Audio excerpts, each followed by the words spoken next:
श्री स्वामी समर्थ. पालक बनवण्यासाठी कांदा, मिरची आणि लसूण घेतला आहे.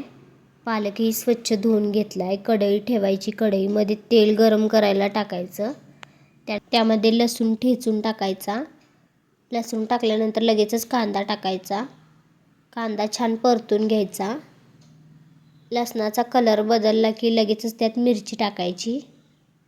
मिरची छान भाजली की त्यामध्ये मसूरची डाळ टाकायची, कारण ती लगेचच शिजते. त्यानंतर त्यात मीठ टाकायचं. पालकची भाजी स्वच्छ पिळून घ्यायची, कारण पालकला पाणी खूप सुटतं. त्यामुळे हे बघा, मी पालक पण टाकून घेतला आहे. पालक असा छान परतायचा.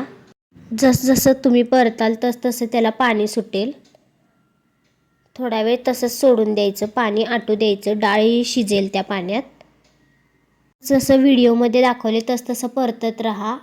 म्हणजे सगळी तयार झाली आपली पालकची भाजी. आवडली असेल तर नक्की लाईक करा, शेअर करा, सबस्क्राईब